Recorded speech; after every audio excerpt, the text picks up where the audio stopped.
Corporación de Adelanto de Reñaca, a la que agradecemos que nos reciba en este lugar. Muchas gracias. Creo que no lo vamos a dejar más, ¿no? Sin problema.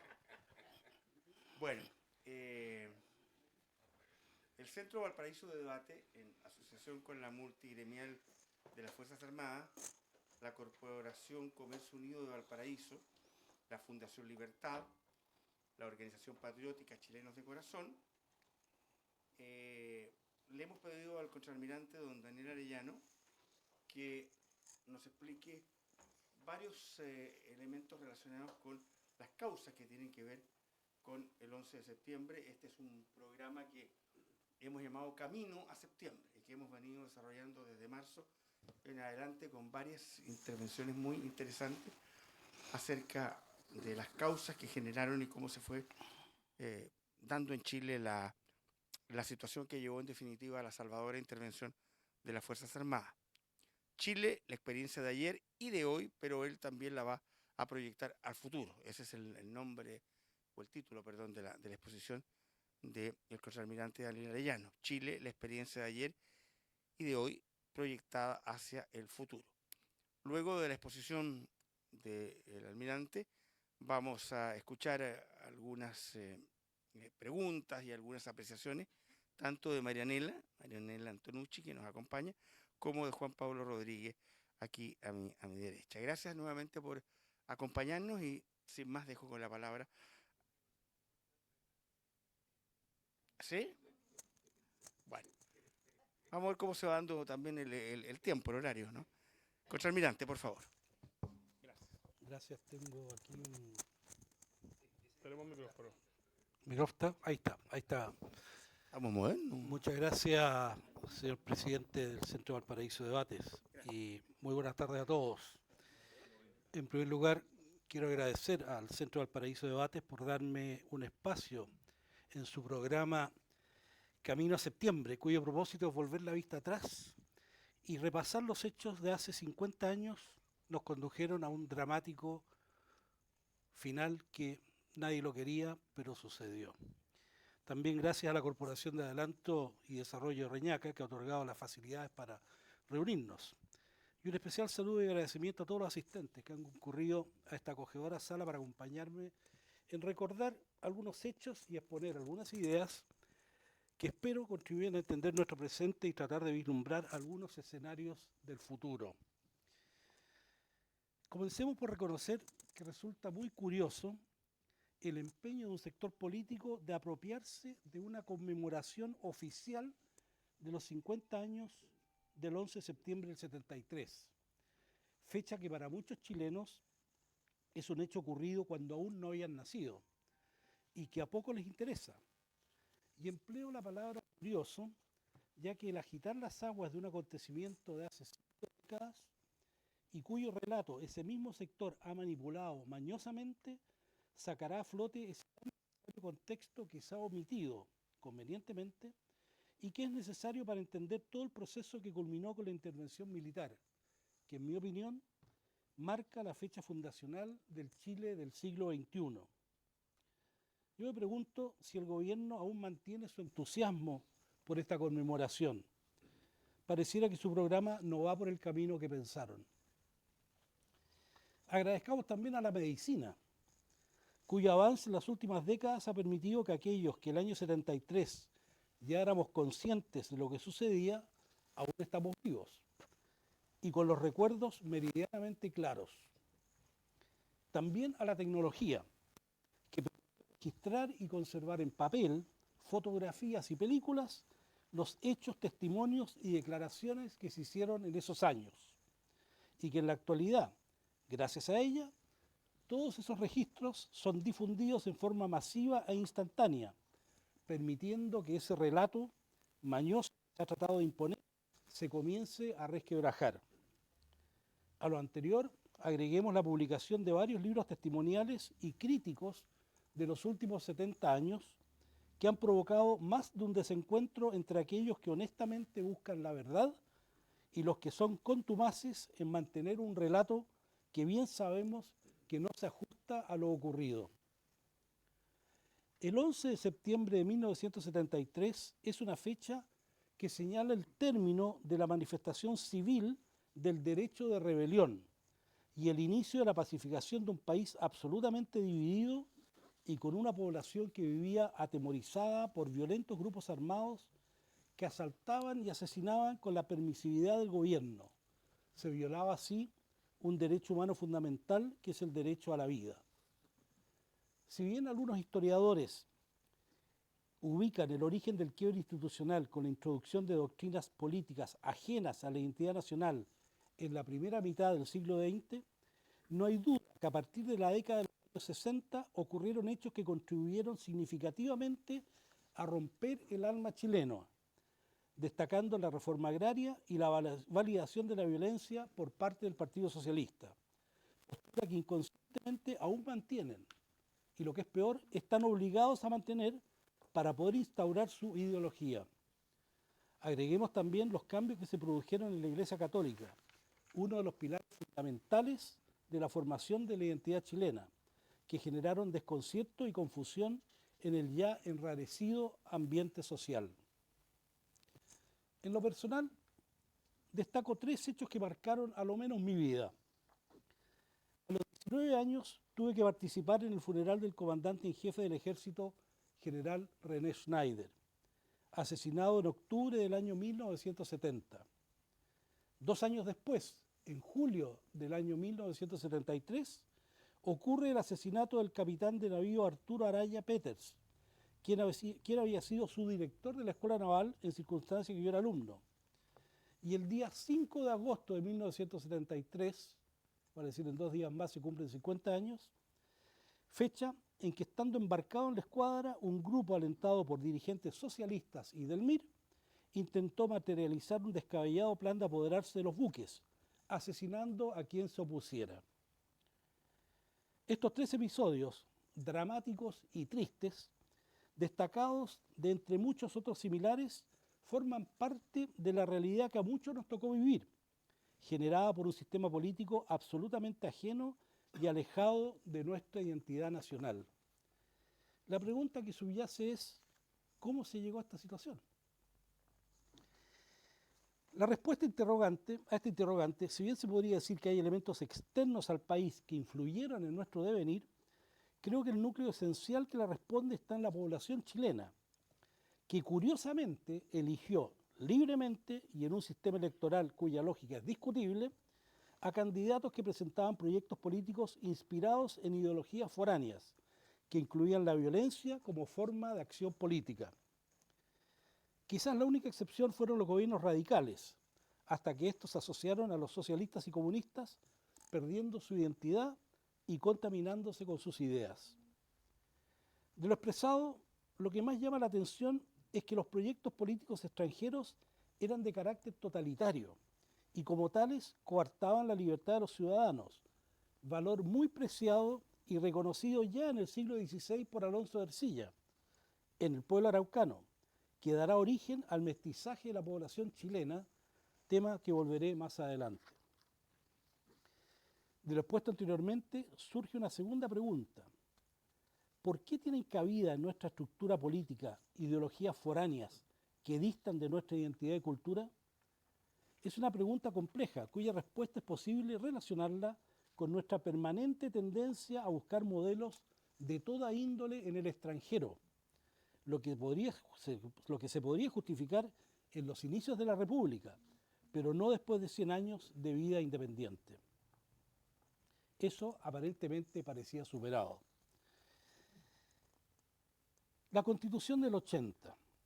La Constitución elaborada por la Comisión Ortúzar en 1980, profusamente modificada en el año 2005, recogió toda nuestra historia política y características como nación y nos entregó una estructura política estable que contempla una dinámica que permite modificarla conforme a los avances tecnológicos, necesidades ambientales y condiciones de vida.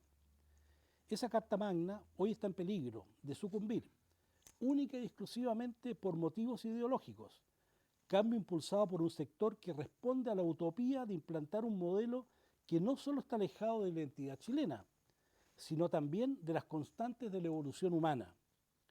Pienso que ese sector del estamento político siguen divagaciones mentales e intentando imponer experimentos sociales reconocidamente fracasados, sin detenerse en pensar ni en las motivaciones universales del ser humano y menos en aquellas que son particulares a la población de Chile. Como atenuante, podríamos argumentar que como nación no nos hemos dado el tiempo ni hecho el esfuerzo para descubrir quiénes somos, cómo somos y qué queremos. Creo que nos gusta pensarnos como europeos, pero la realidad es otra. Hablemos algo del origen genético de los chilenos. Recientes estudios han permitido establecer con precisión el origen genético de los chilenos y se ha demostrado que el 86% de la población es mestiza, es decir, casi 9 de cada 10. Esta población es mayoritariamente, o somos mayoritariamente, hijos de una madre amerindia y de un padre europeo. No menos importante es el periodo en que se produce este mestizaje, situándose prioritariamente en los siglos XVI y XVIII, época en que el territorio chileno era un lugar distante y aislado, ajeno a la intervención de otras culturas.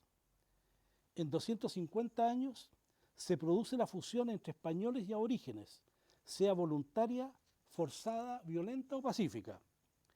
La influencia europea vendría recién en el siglo XIX y la del Medio Oriente en el siglo XX. Esa es nuestra realidad. Necesitamos conocernos, reconocernos y aceptarnos en nuestra variada identidad cultural. Pienso que esas acciones contribuirán a encontrar el modelo político que más nos acomoda, conforme a nuestra identidad. Ya sabemos que no somos plurinacionales y que tenemos una identidad como nación materializada en símbolos, ritos y costumbres, como quedó meridianamente claro con el rechazo de la fallida propuesta de la Convención Constituyente del 2022.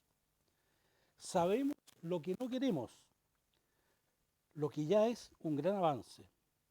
Me atrevería a sugerir que somos una nación pluricultural fusionada, ya que en general la segunda o tercera generación de inmigrantes está absolutamente incorporada a la cultura chilena.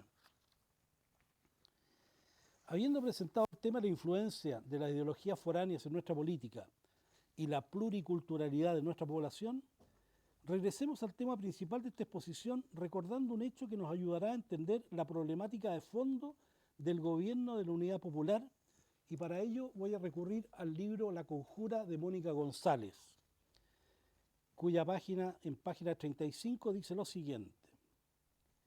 El 29 de agosto de 1969, el Comité Central del Partido Socialista proclamó la candidatura de Allende. Si oficialmente se dijo que había sido producto de una elección unánime, la verdad fue muy distinta. De los 25 integrantes del Comité Central del Partido Socialista, solo 12 apoyaron la candidatura de Allende y 13 personas se abstuvieron. Es decir, Salvador Allende fue ungido candidato presidencial con el apoyo de una minoría. Y más adelante, en el mismo libro, página 36, recordando la celebración del triunfo de Allende, la misma autora recurre a Clodomiro Almeida, quien expresa en sus memorias, cito nuevamente, poco a poco, y en la medida en que la exaltación y el entusiasmo de aquellas multitudes iban creciendo hasta llegar al paroxismo, comencé a tomar distancia del entorno. Fue como apareciendo en mi conciencia la otra cara de la medalla, nuestras insuficiencias y nuestro sectarismo, nuestras diferencias, sobre todo en el Partido Socialista, nuestro déficit unitario, incluso a nivel de unidad popular. Allende nunca tuvo apoyo mayoritario de su partido, refrendado en el testimonio de Almeida, político socialista muy preparado y sagaz, que reconocía la debilidad y postura del conglomerado al que pertenecía el mandatario. Es sabido que en su segundo año de gobierno, Allende ya experimentaba el abandono de su partido y que solo era apoyado por los comunistas y el grupo paramilitar que lo protegía. Planteo dos interrogantes. ¿Hay alguna similitud entre Allende y la Unidad Popular con nuestro actual presidente y el Frente Amplio? ¿Es comparable la descripción que hace Almeida del conglomerado que eligió Allende con el conglomerado que apoya al actual gobierno? Tratemos de proyectar escenarios. El ejercicio de proyectar escenarios futuros genera más preguntas que respuestas. Si bien la incertidumbre, fuente de angustia e inseguridad, es una condición permanente en la vida humana, la función principal de un gobernante es reducirla al máximo, proporcionando al menos seguridad y estabilidad. Sabemos que ambos parámetros no son de interés del actual gobierno, que ha incentivado y utilizado la violencia y proclamado que generarán inestabilidad, como en forma tan clara lo dijo el actual embajador de Chile en Brasil. La situación actual, basada en medios de comunicación y encuestas de opinión, nos indica que la inseguridad ciudadana constituye la principal preocupación de la población, que identifica como amenazas a la delincuencia, el narcotráfico y terrorismo, flagelos que han evidenciado un sostenido aumento en las últimas 3 décadas. El argumento que Chile aún presenta índices más bajos en comparación a otros países no tiene valor alguno.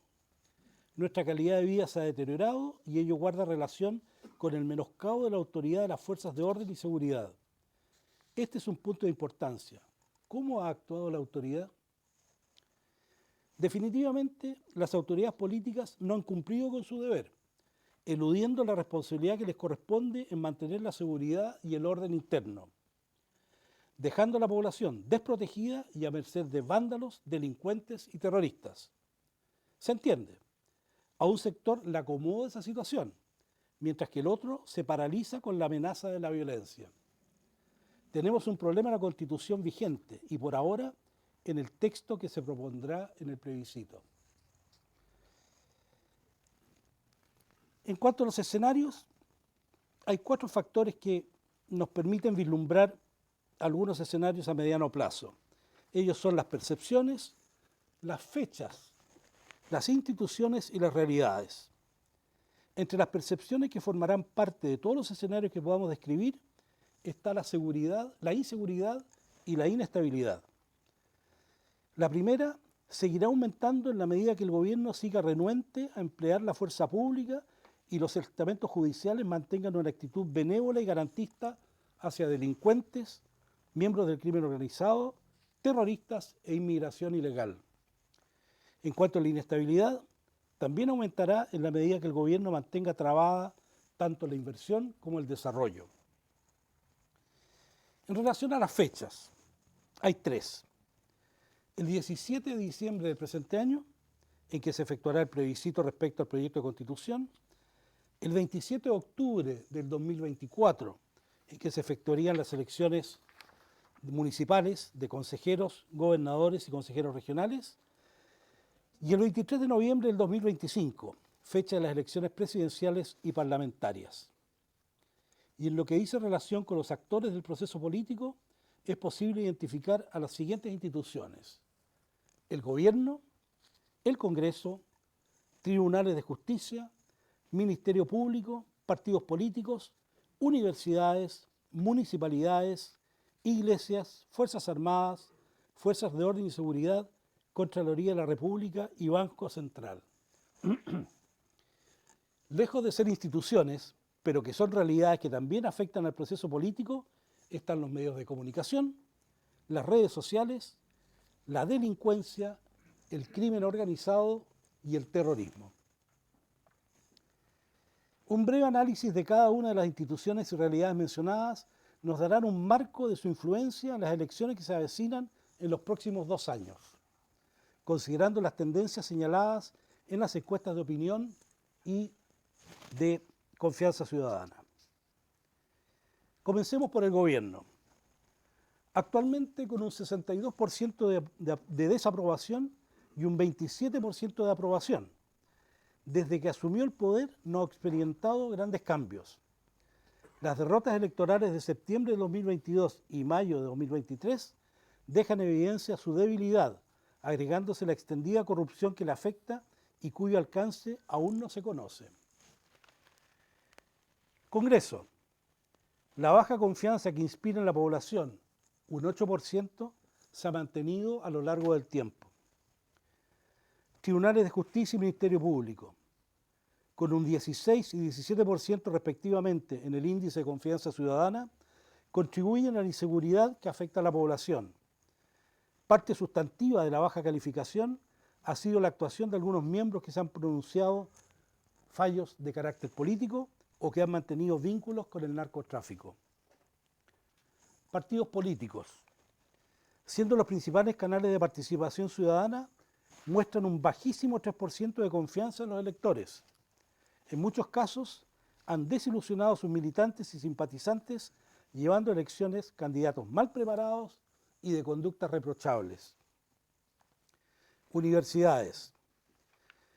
Un 54% de confianza por parte de la ciudadanía las sitúa en un lugar de privilegio, pese al activismo político y violencia que se promueve en ciertas facultades de algunas universidades. Las municipalidades, como la organización más próxima a la ciudadanía, solo cuenta con un 26% de confianza en la población.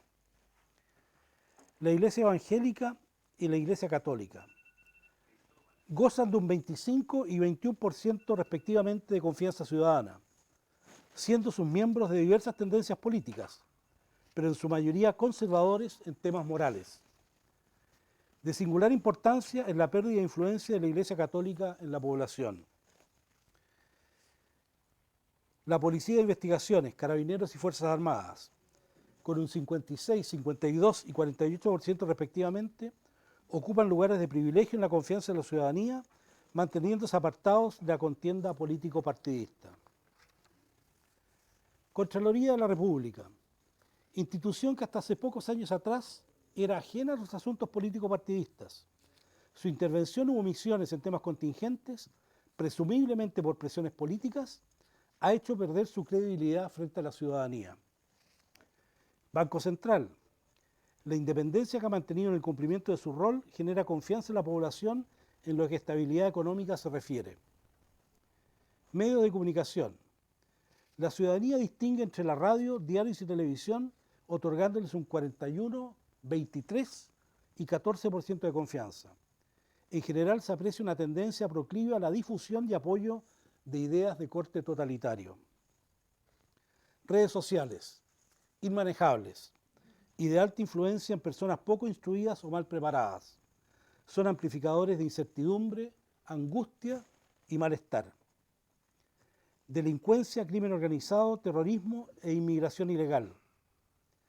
Pese a que la legislación y las instituciones del Estado permiten hacer frente a estos flagelos, en las últimas décadas los diferentes gobiernos han renunciado al uso de sus facultades para establecer el orden y la seguridad, permitiendo con ello que incrementen su poder y ocupen mayores espacios en la sociedad. Su presencia y actos han sido útiles para grupos con ideas totalitarias. En la actualidad, disputan el monopolio de las armas con las fuerzas de orden y seguridad y las Fuerzas Armadas. Analicemos un poco el plebiscito del 17 de diciembre de 2023. Constituye una gran interrogante, por cuanto ya hay un grupo no menor de ciudadanos que se inclina por no estar de acuerdo con el texto que se va a proponer, aún sin haberlo leído. Independiente del texto y que se apruebe o no, el sector totalitario del espectro político continuará presionando por obtener una constitución que se ajuste a su ideario, empleando todos los métodos a su alcance, democráticos y violentos. La única manera de frenar ese intento de los grupos totalitarios es mediante una contundente victoria en las elecciones de alcaldes, consejeros, gobernadores y consejeros regionales el 27 de octubre del 2024. Y para ello solo quedan 14 meses. Y a menos que suceda algo extraordinario, hasta la fecha no se prevén cambios en la situación actual del país. Seguiremos estancados y con una economía creciendo a muy bajos índices. La delincuencia continuará actuando y los narcotraficantes seguirán descuartizando a sus rivales, esparciéndolos por la ciudad, y los terroristas en el sur mantendrán sus asesinatos y quema de bienes patrimoniales. En cuanto a las elecciones del 27 de octubre de 2024, los resultados de las elecciones de alcaldes, consejeros, gobernadores y consejeros regionales indicarán la posibilidad de comenzar a revertir la insegura e inestable situación del país y el tiempo que será necesario para regresar, con un fuerte impulso, al camino del desarrollo económico y prosperidad. La elección de consejeros constitucionales es un importante indicio y reflejo de las aspiraciones más profundas del pueblo chileno, que ya se manifestó en contra de posturas refundacionales y rechazando doctrinas totalitarias. Las elecciones del 23 de noviembre de 2025. Las elecciones presidenciales y parlamentarias serán de singular importancia para el país, ya que sus resultados nos podrían condenar a la mediocridad y su desarrollo o definitivamente iniciar, una vez más, el camino al desarrollo y progreso, interrumpido por personajes que necesitan de la pobreza para consolidar su propio bienestar. Es necesario tener presente que para los grupos de ideas totalitarias, la contienda presidencial chilena es fundamental para su supervivencia.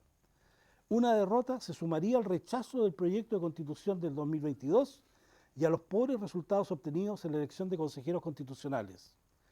De ser la tumba del neoliberalismo y capitalismo, Chile pasaría a ser la tumba del socialismo y del comunismo. Algunas reflexiones finales. Chile es un país extraordinario, tanto por su ubicación en el planeta como por su geografía. Contamos con una población homogénea y con una identidad formada en más de 500 años.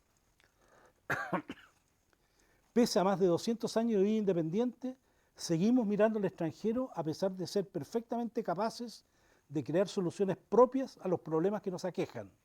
Ya lo demostramos cuando el mundo, años atrás, nos dio la espalda.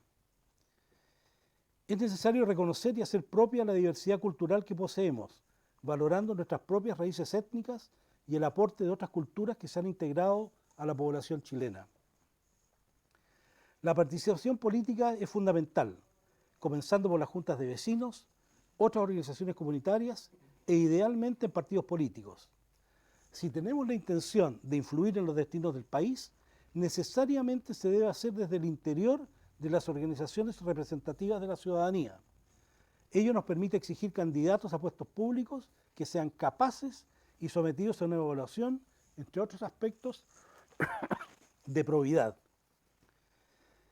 Quizás la tarea más difícil que tenemos por delante es mantener nuestra salud mental y la serenidad necesaria para enfrentar las insensateces, inmoralidades y aberraciones que a diario nos muestran las redes sociales y algunos medios de comunicación. Vivimos tiempos difíciles y quienes actualmente nos gobiernan parecen estar empeñados en que tropecemos con la misma piedra que los de más edad ya conocimos. No olvidemos que estas personas fueron elegidas y en ello nos cabe algo de responsabilidad. La libertad no es gratis, así como tampoco lo es la seguridad. En los últimos años y ante la amenaza de perder nuestra tranquilidad y condiciones de vida, los chilenos nos hemos ido dando cuenta que es necesario comprometerse en los procesos políticos, promover nuestras ideas de libertad y defender lo que se ha conseguido con tanto esfuerzo. Muchas gracias.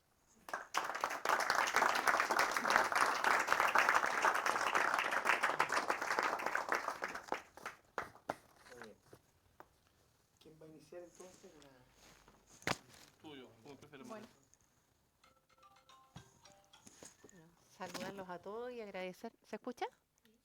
Y agradecer su asistencia y la tremenda exposición que hizo Daniela Arellano, contraalmirante en retiro, magíster en etnopsicología.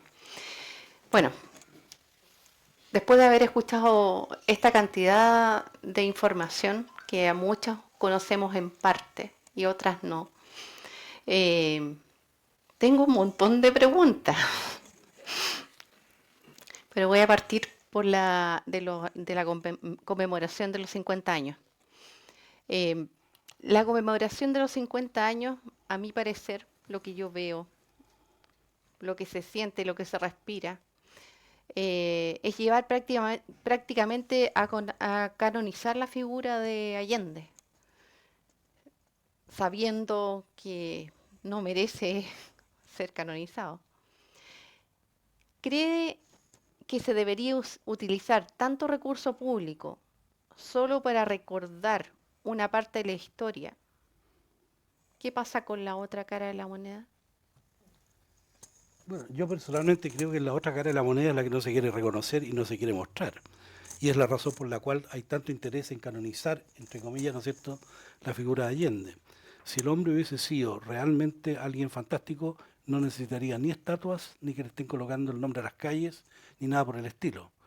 Es decir, yo creo que la intención de levantar esta figura es precisamente ocultar lo otro. Pero resulta que eso les está saliendo para atrás. Porque con todos lo que ha salido en el último tiempo, recordemos solamente el lanzamiento del libro que escribió el presidente Elwin, donde hubo una pugna, una pugna entre la expresidente Bachelet y Carlos Peña, en la cual ella se sentía muy incómoda ante esta situación. ¿Por qué? Porque Elwin relata exactamente lo que pasó y lo que llevó, o la situación que se llevó al país, que culminó con el 11 de septiembre. Entonces, efectivamente, el tema de la memoria es súper importante, y le voy a contar una anécdota. Tiempo atrás me tocó participar en un congreso de antropología latinoamericano, y estábamos hablando precisamente del tema de la memoria. Y un mexicano, que evidentemente era de ideas de izquierda, planteó lo siguiente, que había ido de la moneda, que había visto el Museo de la Memoria, etcétera, que había visto la estatua de Salvador Allende, pero la memoria de un pueblo necesita la otra parte también. Entonces, según él, faltaba frente a la estatua de Allende la estatua de Pinochet, lo que obviamente cayó pésimo. Pero esa es la realidad.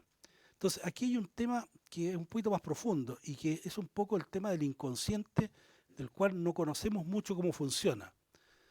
Yo personalmente creo que el pueblo chileno ya hizo el balance inconscientemente de lo que había pasado el 11 de septiembre, antes, durante y después. Y punto.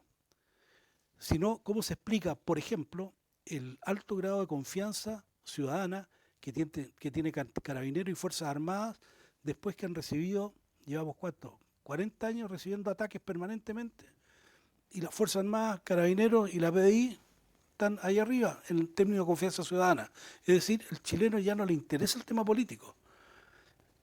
Yo creo que piensa en general, en su inconsciente, que se hizo lo que tenía que hacer, con todo lo que eso significa.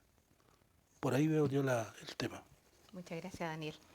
Almirante, para seguir en la línea y también agradeciendo su valiosa presentación, pero para seguir en la misma línea respecto de la conmemoración de la fecha, una pregunta como alguien quizá que viene de una generación posterior, ¿no? Y que no le tocó vivir ni el desastre de la Unidad Popular ni tampoco el gobierno militar.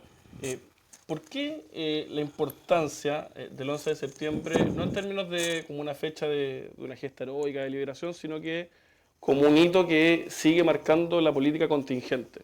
Si uno mira la historia de Chile y ve momentos, qué sé yo, desde la independencia, la guerra civil de 1891, claro, son sucesos en donde murió mucha gente, donde se peleó entre chilenos, pero que probablemente no marcaron tan a fuego la discusión política que la siguió, como en el caso del 11 de septiembre o la Unidad Popular, hasta 50 años, hasta hoy día, ¿no? Que uno ve a un presidente de la República que es de mi misma generación, que al minuto de hacer un discurso de Asunción, parafrasea, ¿no?, a Salvador Allende, ¿no? O sea, tan importante es la fecha, tan importante es respecto de la memoria. Y ahí aprovecho, haciendo trampa, una segunda pregunta, de ver si puede insinuar una respuesta de su pregunta retórica en la presentación, respecto de cuáles son esas similitudes, diferencias entre Salvador Allende y Gabriel Boric, o similitudes y diferencias entre el Frente Amplio y la Unidad Popular. Mira, con respecto a la primera pregunta, yo creo que hay un tema que va un poquito más allá. La verdad que es complicado decirlo porque suena un poco arrogante o presuntuoso, si tú quieres, pero lo que se produjo aquí en Chile el año 73, de una u otra manera yo creo que también replicó en otras partes del mundo, porque pocos años después viene la caída del muro de Berlín, viene la caída de la Unión Soviética. Es decir, todos los parámetros, todos los paradigmas que tiene la izquierda, comunismo, socialismo y todos sus pequeños grupos que andan pululando a su alrededor, se quedaron sin un motivo. Entonces eso es dramático, es decir, estoy creyendo en algo por años, me implantan una ideología y de repente esto se cae. ¿cómo lo mantengo a flote? Y lo siguen manteniendo a flote porque es absolutamente necesario, y si no, digamos, ¿en qué es lo que creen? Ahora, el problema principal que tiene esta ideología, a mi juicio, es que promueven ideas que van contra la naturaleza humana. Y eso, a mi juicio, es la razón por la cual nunca van a prosperar y nunca van a surgir. La libertad es parte, forma parte intrínseca en el ser humano. Tenemos libre albedrío y a nadie le gusta que nos impongan ciertas cosas. Lo aceptamos porque tenemos que vivir, digamos, en una comunidad. Pero el problema que tiene, a mi juicio, tanto el socialismo como el comunismo, que necesitan de la violencia para imponer su ideología porque naturalmente el ser humano la rechaza. Eso es lo. Ahora, en cuanto a la relación, mira, yo lo veo, la verdad que me llamó mucho la atención ese, ese párrafo, porque creo que hay poco a poco el conglomerado, o no poco a poco, desde un principio, el conglomerado que está apoyando al presidente Boric son todos pequeños grupos, cada uno con sus ideas, pero no tienen un ideario común. No tienen algo que los aglutine en forma seria, que fue lo mismo que le pasó a la Unidad Popular. Y poco a poco, Allende lo fueron dejando solo. O sea, yo creo que partió solo. Y yo creo que en este momento el presidente Boric está también quedando solo. Porque se le está desmoronando su base de apoyo. En este momento no sé cómo va a salir adelante con este feroz problema de corrupción que hay en cuanto a esta fundación, un tema que todo el mundo conoce. Es decir, y yo creo que el conglomerado, la gente joven que creyó, que honestamente pensó que esta gente iba a, obviamente, sacar una política con una nueva moralidad, digamos, se les cayó esa base. Yo por ahí veo una similitud, y que es lamentable, porque en realidad, digamos, no quiero ni siquiera pensar en lo que podría pasar. Pero por ahí lo veo, no sé si te contesto. Sí, claro que sí. Marianela, ¿me permites otra para seguir la línea? Sí, sí. Porque a propósito de como usted terminaba, almirante, si uno mira, digamos, el 4 de septiembre, ¿no? El hecho también muy histórico del plebiscito de salida, no dice, entre otras muchas cosas, pero principalmente que cambia respecto de las elecciones anteriores que habíamos venido teniendo probablemente, es que por primera vez se rompe de alguna manera ese cliché de clivaje del sí y el no, ¿no? Que explicó en muchas las elecciones del 90, del 2000. Y si uno ve después también la elección de mayo y todas las encuestas entre medio, uno nota que se han ido formando dos grupos de la población bastante consolidados, ¿no? Uno en torno al 60, 65%, muy opositor al gobierno, que votó rechazo y que eligió una mayoría bien sustancial en el Consejo Constitucional, y luego un veintitantos, 30, 30 y poco por ciento muy defensor del gobierno, que pareciera ser que pueda pasar lo que pueda pasar, incluso estos escándalos de corrupción, pero ahí está. Luego mi pregunta es de carácter quizás estratégico. Probablemente hoy día el presidente Boric está en la disyuntiva de qué hacer, ¿no? Consolida ese 30%, y ya no en términos quizás marxistas, sino que más gramscianos, de esta manera se hace de la hegemonía de la izquierda, porque claro, el 30% no es la mayoría, pero pucha que influye un 30% en política, y comillas comiéndose a la concertación, pero hegemonizando a la izquierda. Y por otro lado, la derecha también tiene una disquisición quizá de carácter estratégico, ¿no? A diferencia de todas las elecciones pasadas, hoy día de alguna manera lideró a un 60% de la población, un 62% de la población. Y de ahí se puede ver quizá la oportunidad de, o la responsabilidad, si uno quiere, de continuar la conducción de esa mayoría muy importante. Y ahí se juega a la derecha también la discusión de, por ejemplo, si Chile Vamos tiene un discurso más hacia el centro que le permita mantener esa votación, y republicanos quizá con la UDI se mantienen más a la derecha. ¿Cómo ve usted un poco esta cuestión de la correlación de fuerza entre las dos, pensando en los escenarios, en el mundo de la izquierda, en el mundo de la derecha, enfrentando las elecciones que vienen y estos tres hitos que usted ponía? Es decir, por ejemplo, para la elección constitucional que viene, ¿la derecha debe apostar a replicar ese 62% o debe tratar de tender puentes con el gobierno? En la elección de alcaldes que viene, ¿la derecha debiese tratar de replicar este 62% o apuntar a ciertos nichos electorales? Y lo mismo para las presidenciales. ¿Cómo ve un poco usted esa disputa por la hegemonía de los sectores? Mira, la disputa por la hegemonía de esos sectores es bastante complicado contestarlo, pero yo creo que voy a partir por ese 30%. ese 30% que sigue apoyando al gobierno, y yo creo que es un 30% normalmente formado ya por gente que es fanática, ¿no es cierto?, en cuanto por ideología, pero también yo creo que hay un grupo importante de juventud, y uno no puede decir que toda la juventud es, como se llama, es corrupta. Es decir, hay gente, yo creo que honestamente pensaban que estas personas iban a cambiar, iban a hacer una política en forma diferente, y deben estar bastante desilusionados con todas estas cosas que están ocurriendo. Es decir, no puede ser. Eh, yo tengo la tranquilidad o tengo la esperanza porque este último tema de la corrupción salió porque un funcionario de la Seremía de Antofagasta le pareció mal lo que se estaba haciendo. Y yo creo que hay mucha gente que está metida en el aparato estatal, en el aparato público, que hace su pega como corresponde y que no le gusta que pasen estas cosas y las denuncia. Y eso yo creo que es un gran valor que tenemos ahí. Y yo creo que también va a pasar lo mismo con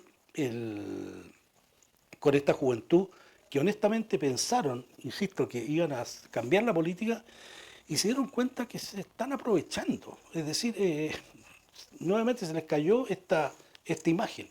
La pregunta es hacia dónde se van. ¿Se van a ir a Chile Vamos? ¿Se van a ir que se van al Partido Republicano? ¿A dónde?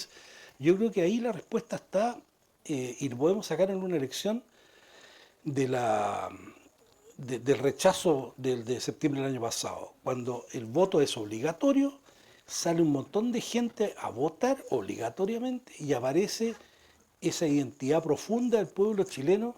A mí me llamaba la atención ver la cantidad de guasos que aparecieron en un momento determinado. Es increíble de dónde salió tanto guaso.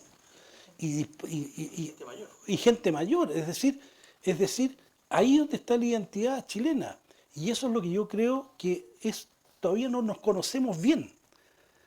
Y, y yo creo que en ese aspecto hubo un sector, ¿no es cierto?, que ni siquiera era por partido, sino que había que rechazar o aprobar, no era un tema político, donde se sintió terriblemente ofendido con el tema, ¿no es cierto?, de los símbolos patrios, el tema de las tradiciones, y ese es el chileno profundo que yo creo que en general los partidos políticos todavía no entienden dónde está, cuál es y cómo piensa. Y que no les interesa el tema del LGTB, esas cosas no, andan metidos en otras cosas. Ese hombre quiere vivir y trabajar tranquilo y punto, nada más. Ese es el hombre, el que está en el Chile rural, que no es el Chile urbano, es totalmente diferente. Entonces lo que yo creo que, ojalá, esto se enfoque precisamente en tratar de recuperar la identidad nuestra.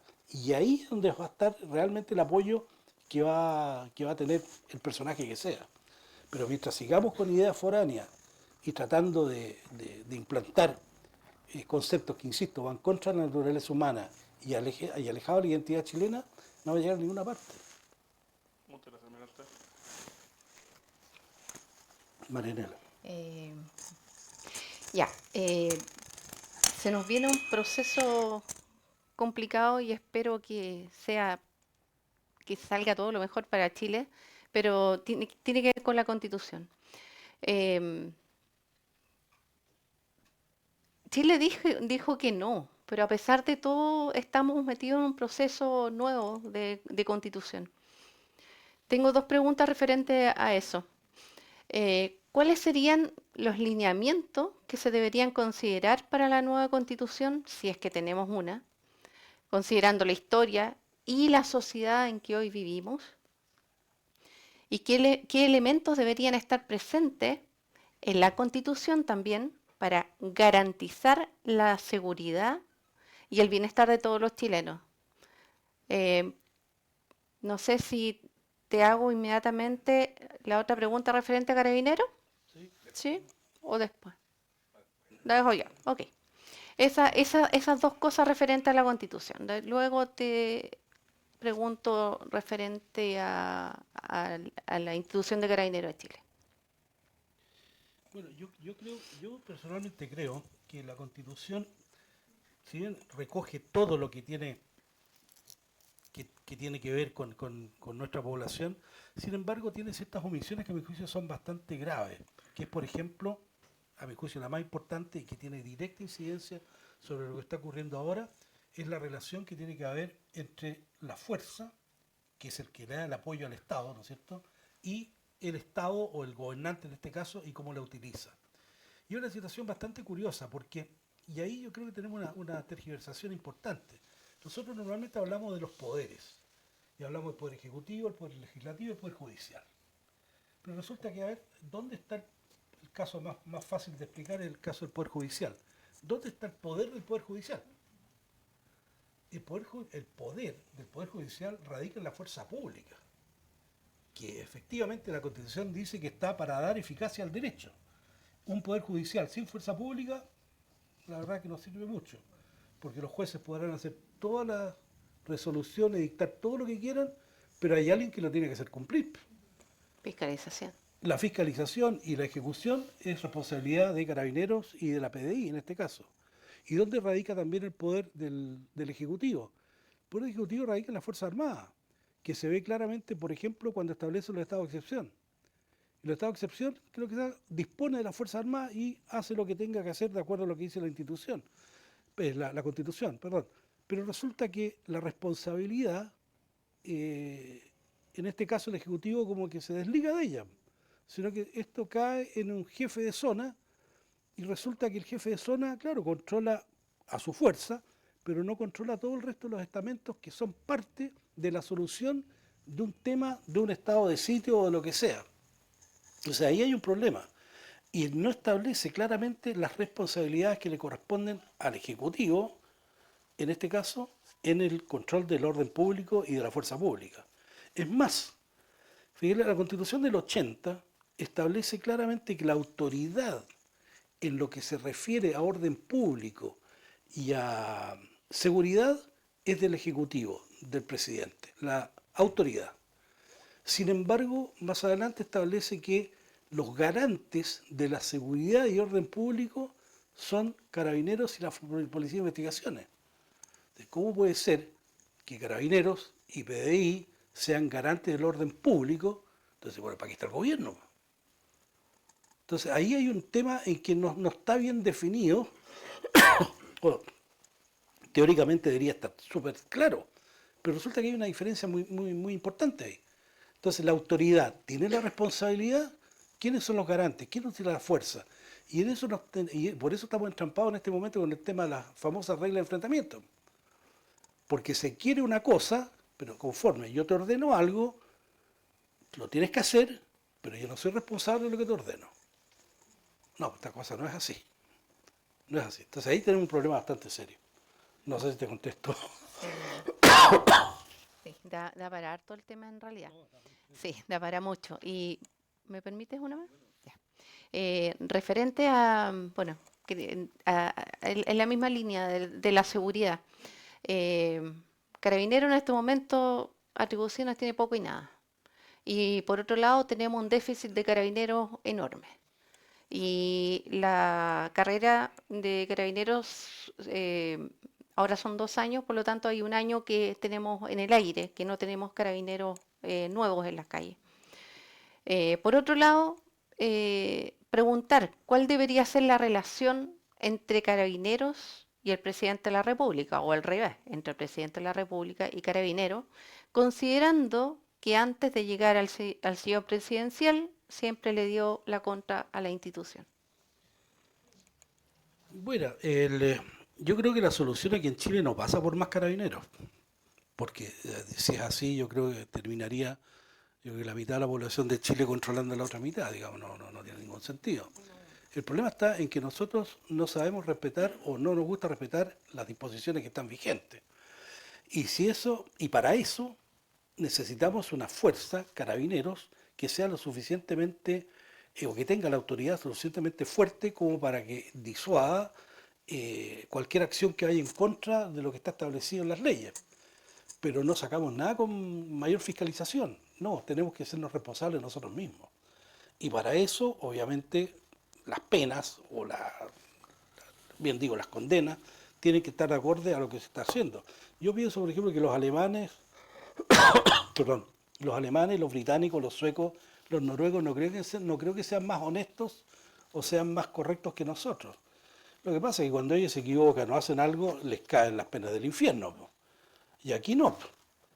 Entonces, aquí tenemos un problema. Entonces, es bien curioso. Siempre me acuerdo una frase que dice Hannah Arendt, la filósofa alemana, dice que cuando la fuerza tiene que actuar es porque ha fallado la autoridad. Y efectivamente, la autoridad tiene que imponerse por presencia. Nada más. Pero cuando la fuerza ya tiene que actuar es porque la autoridad falló. Y nosotros en este momento hace mucho tiempo que tenemos una falla de autoridad y por eso que estamos tratando de actuar con la fuerza y además que no la ocupamos. Y pues somos renuentes a ocuparlas. Es decir, estamos entrampados en una situación que no queremos ver la respuesta y que no queremos ver la realidad. Yo creo que por ahí está el tema. Ahora, en cuanto a la relación de Carabineros con, con el presidente actual, bueno, efectivamente es complicado. Y bueno, nuevamente gracias a la tecnología es posible recuperar todo lo que este caballero dijo en un momento determinado. Y eso es parte de su, yo creo, no voy a hablar de él precisamente, pero de su conglomerado en general, es parte de su esencia. Es decir, ellos creen que la violencia es el camino para lograr sus propósitos. Y por eso que las declaraciones que así hizo hace un par de días atrás la presidenta del Partido Socialista, la verdad que la verdad que yo personalmente les creo mucho. Es una situación bastante, una respuesta bastante acomodaticia, muchas gracias, acomodaticia y para el contexto actual, para el momento. Es muy popular. Pero honestamente yo creo que no. ¿Por qué? Porque nuevamente socialismo y comunismo requieren de la violencia para poder imponer sus ideas. Porque van contra natura, definitivamente. Así que es complicada la situación, no para el presidente, yo creo que para Carabineros. Porque estar soportando a una persona que se dedicó a insultarlos permanentemente, a denostarlos, tratar de refundarlos, yo creo que más que refundar Carabineros, yo creo que habría que refundar algunas otras cosas aquí, otras instituciones primero, antes que Carabineros. Con todos los problemas que pueden Carabineros, sí, pues son todos problemas que se pueden arreglar. Con una buena instrucción, con una buena doctrina y con un buen respaldo por parte de la autoridad política. Muchas gracias, contraalmirante, por su respuesta. Ya creo que hicieron suficientes preguntas. Tenemos un poco de tiempo para que gente del público, si hay algo que quieran preguntar, por favor, y no explayarse mucho. Una acotación primero y después la pregunta. La acotación muy cortita, no hay que olvidarse, gracias, de que fue la derecha, particularmente el primer gobierno de Piñera, que con su ministro de Defensa, Alamán, se sacó encima a Carabineros. Y partieron los problemas de Carabineros a convertirse en una policía del gobierno de turno. Por lo tanto, aquí no hay que echarle mucho a la culpa a la gente de izquierda, sino que fue la propia derecha la que lo inició. Lo segundo, desde el punto de vista de la medicina. Tú hablaste de que la medicina nos ha hecho estar presentes muchos de los que vivimos en la época del 73. Cuando en Chile fue la guerra civil de 1891, la edad promedio de la población eran 33 años.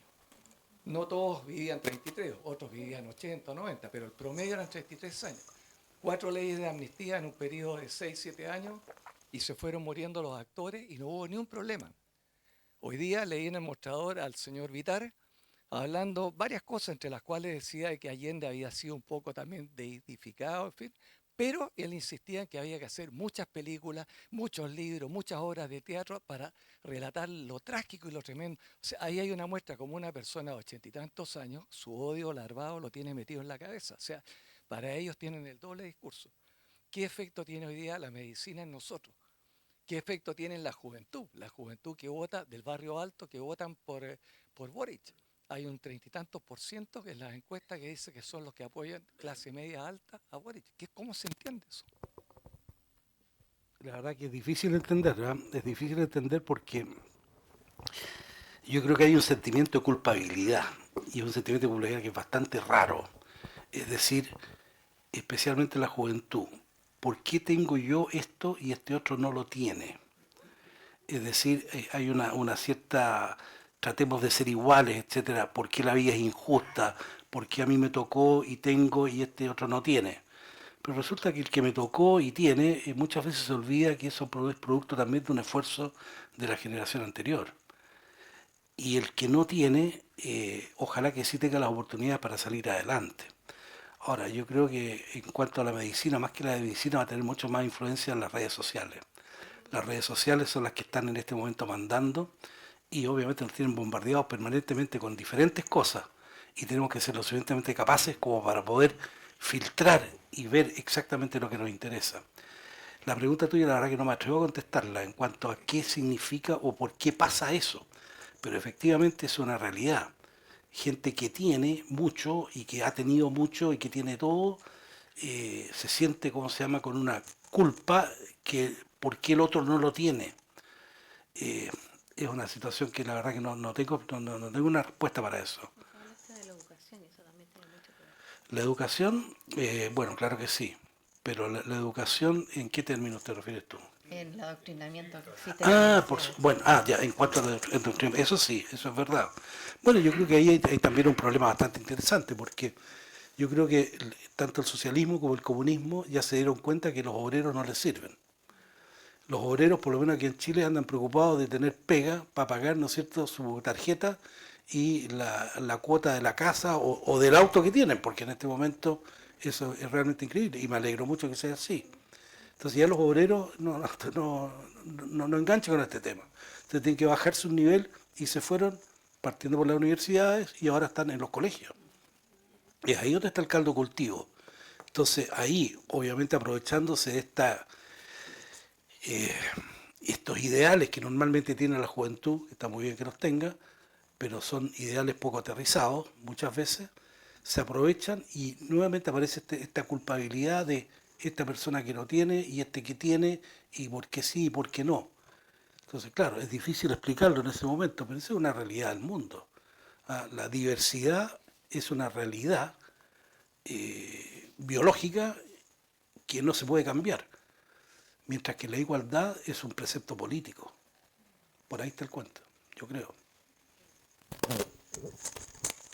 Una pregunta, almirante.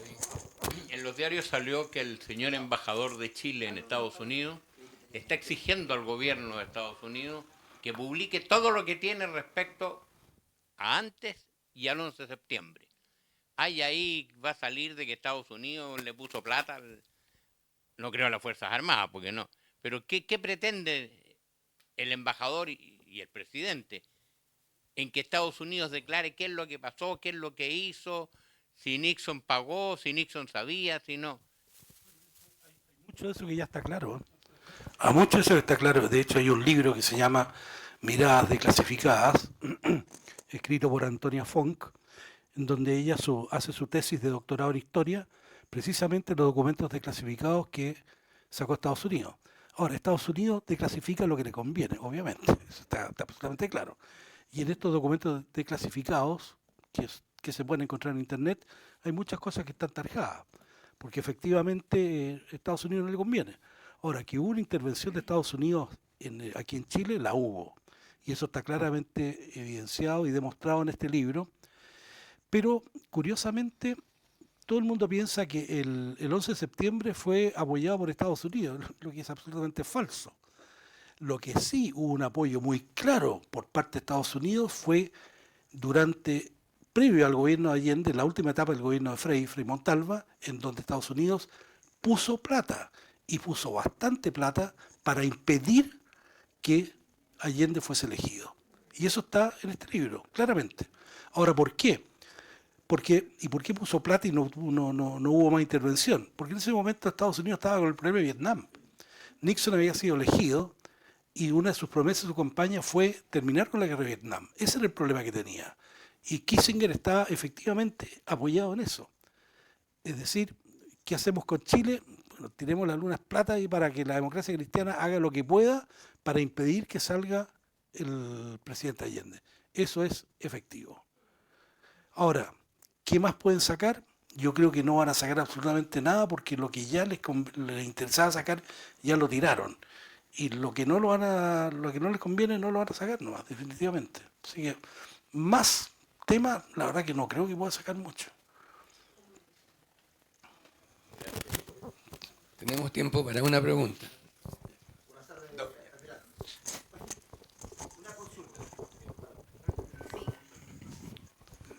¿Usted no cree que en el tiempo de la pandemia afectó mucho las elecciones, dado que muchos adultos no pudieron votar, muchas personas no pudieron salir de sus casas y, y los jóvenes lo hicieron?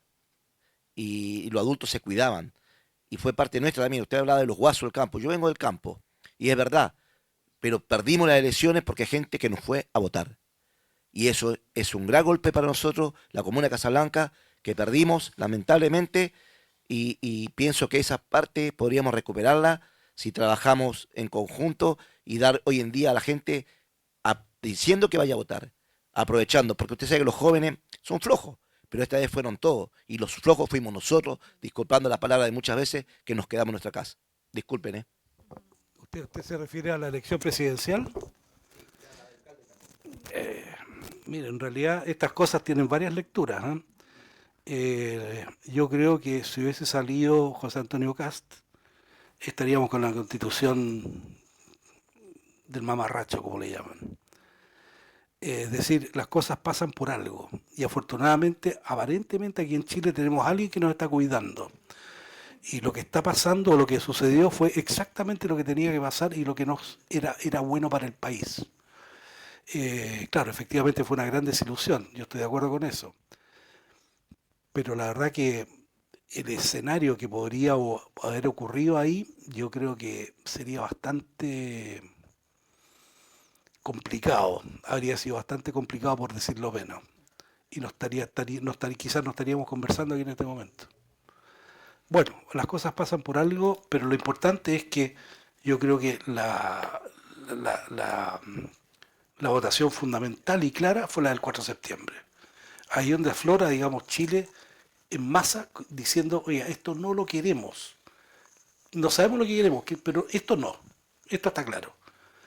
Y ahora yo creo que la gran tarea que tenemos nosotros es precisamente encauzar el qué queremos, identificarlo y entregarlo como un proyecto político.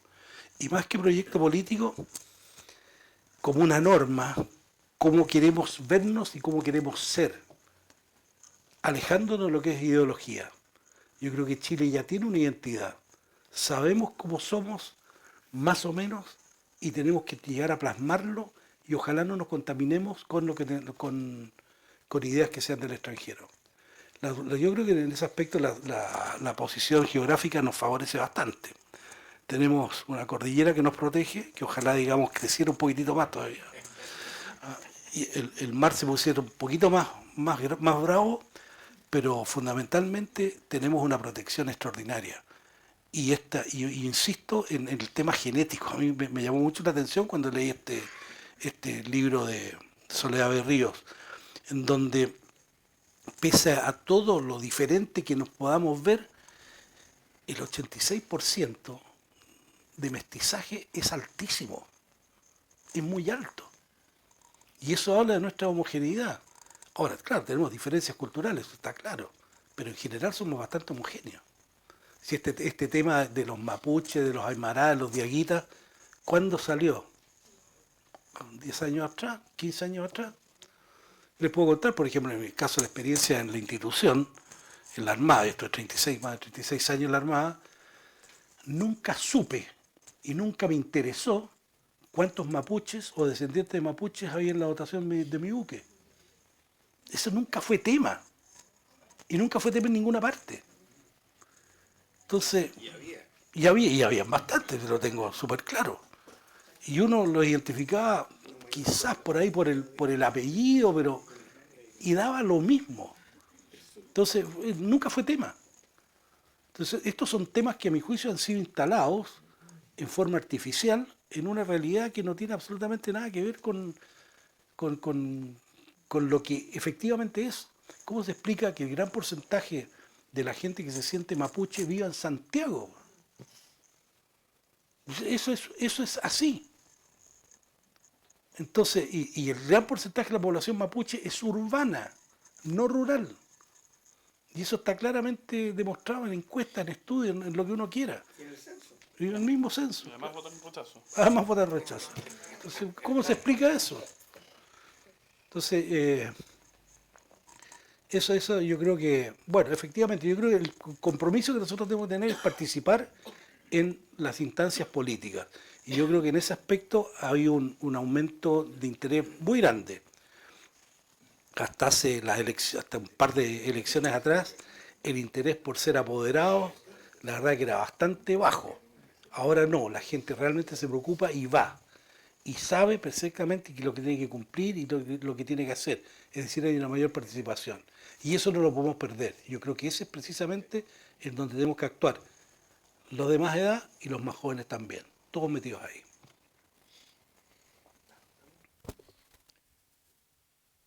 Cuando se habla del 11 de septiembre, de lo ocurrido el 11 de septiembre, yo echo de menos cuando se analiza la tragedia que estamos viviendo actualmente, que nadie se refiere a la peor transición imaginable que se llevó a cabo en este país y que el principal responsable de eso es el señor Elwin y que es alabado transversalmente el señor Elwin, pero él partió su gobierno abriendo heridas de 20 años antes para que siguieran suborando hasta hoy día.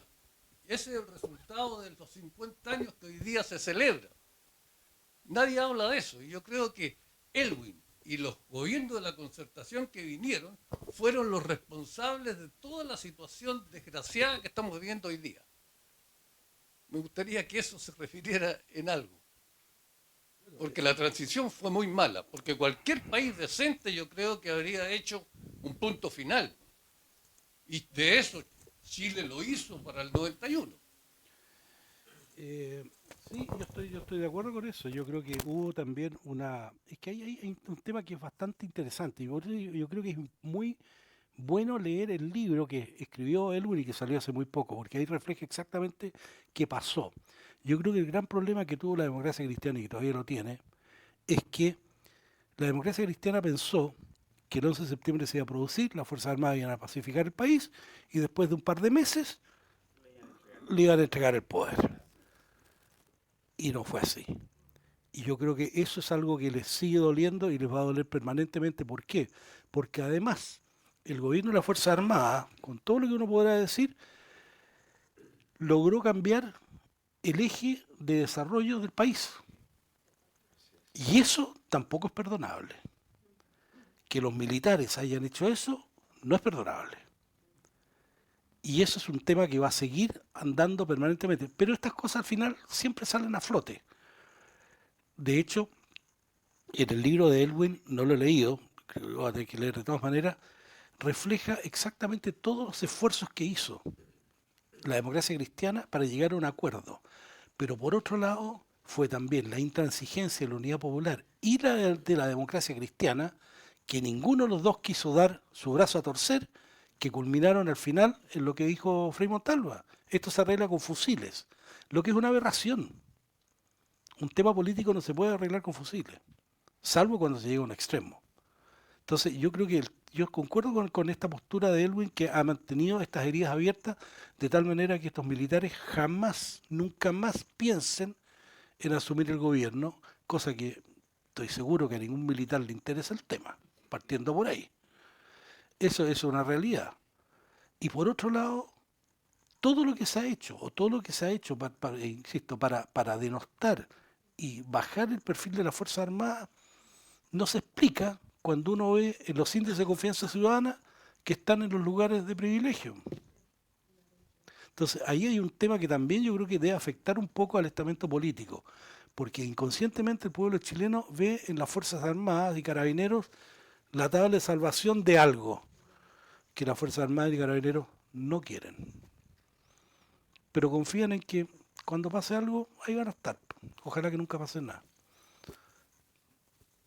Por ahí lo veo yo. También. Sí. Te quería hacer una pregunta. La información que yo tengo es que en estos últimos tiempos han entrado al país 1.500.000 emigrantes. ¿Cuál crees tú que va a ser el efecto que este emigrante, ¿no es cierto?, entre en el país? Yo veo que este gobierno no los considera en nada, en absolutamente nada. Lo deben tener para secreto, pero las viviendas, hablan siempre de que van a hacer 200.000 viviendas pero con 1.500.000 tiene que aumentarla a 600, a 700, quizás cuántos. Po. Y el efecto político que van a tener. Si está en real, perdón, lo que está diciendo que una haitiana amenazó de que nos iban a llenar de negros, con el mayor respeto al concepto negro, pero lo dijo así, ¿ah? Porque ellos tienen no menos de 5 hijos, ¿ah? Y nosotros estamos teniendo cada vez menos hijos, así que en la homogeneidad de raza va a quedar bien Pero, complicado. sí, pero curiosamente, tiempo atrás, no me acuerdo que estaba conversando, me estaba diciendo que la gran mayoría de los haitianos se están yendo del país. Están ocupando Chile para irse después a Estados Unidos. Y además que aquí el frío de una u otra manera los aleja. No sé. Ahora, en cuanto a la cantidad de inmigrantes, bueno, yo creo que es un problema bastante serio eso, y es un problema que no se ha querido abordar como se tiene que abordar. Ahora, para generar caos son súper buenos, en el aspecto de que más gente, saturación de consultorios, saturación de todos los servicios públicos, los chilenos quedan desplazados. Días atrás escuchaba el testimonio de una señora que no pudo meter a sus hijos a la escuela. ¿Por qué? Porque tienen prioridad la gente inmigrante. Es decir, eso, los hospitales también. Es decir, son todas cosas que van a ir tensionando a la sociedad. Y obviamente yo creo que toda esa gente, esos chilenos que se ven desplazados por estos inmigrantes, si antes votaban por allá, ahora van a empezar por votar por el otro lado, ¿no? Directamente. Porque no hay una solución si este país nunca ha sido rico. Y con lo poco que teníamos, obviamente íbamos avanzando, tratando de solucionar los problemas, y de repente yo creo que también hay un factor, el típico chaqueteo no chileno, sino que ya chaqueteo latinoamericano. Esta gente está muy arriba, hay que tirarla para abajo. Y ese es un complejo que tenemos nosotros, y esto lo digo con conocimiento de causa. Tiempo que estuve en Estados Unidos, nos decían, oye, por favor, no hablen de Chile. Porque los típicos foros internacionales latinoamericanos, bueno, ¿qué pasa en Latinoamérica? Pasa esto y esto otro. Bueno, pero en Chile no. Entonces siempre éramos como los primeros del curso, el pesadito del curso. Entonces, no, tiene que estar a la misma altura, todos iguales, todos parejitos. ¿Por qué? Porque estábamos con un sistema que efectivamente estaba permitiendo el desarrollo del país, mientras el resto de Latinoamérica seguían con sistemas que se iban para abajo. Bueno, Ay, pero muchas hay gracias. ayer, Ah, perdón. Allá todavía tenemos. El gobierno se niega a aplicar la ley de seguridad interior del Estado por lo hecho de la Araucanía y todo eso. Se supone que esa ley es la más fuerte y podría traer alguna solución. ¿Ya? Ahora, ¿por qué? No sé. Ahora, yo creo aparte sí, Y el estado de excepción. pero también tiendo a creer, desde sin ser experto en la solución de estos temas, pero estando muy de acuerdo que tanto la lacra del crimen organizado, que está muy extendida en todo Chile, y la del terrorismo, especialmente en el sur, a mi juicio se combaten más un poco con lo que dice el almirante en orden al ejercicio de la autoridad, ¿no? Y al de, con independencia de la herramienta jurídica que se use, o el vehículo jurídico que se pretenda, me da la impresión que ni el estado de excepción, ni el estado de sitio, ni ningún otro vehículo va a ser suficiente en la medida que no exista un presidente que tenga la voluntad política de restablecer el imperio del derecho, de usar la fuerza legítima del Estado.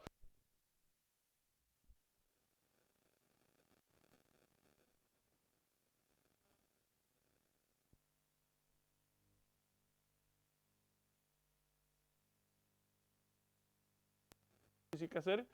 Si uno mira sus declaraciones posteriores, en donde ya pasado el tiempo puede hacer un juicio más ponderado de lo que vivió, él dice algo que a mí me parece muy grave, y dice, en el fondo, yo me vi puesto en la situación de o sacar los militares a la calle o de defender la democracia, como si fueran cuestiones antagónicas, cuando es todo lo contrario.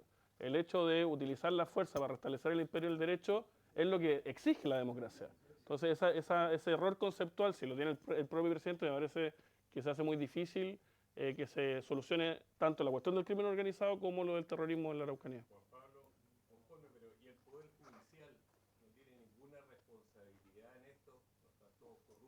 Mi, sí. las leyes, no aplican las sanciones. Mi impresión es que mirándolo desde fuera, Hay que eliminar al Poder Judicial. yo creo que la Araucanía, en sí misma la Araucanía, yo creo que hay elementos de juicio para sospechar que hay, tanto en los tribunales de justicia, en el Ministerio Público, en distintas organizaciones o reparticiones, no sé, quizás es difícil ver, o entre que estén amenazados o que estén infiltrados, ¿no?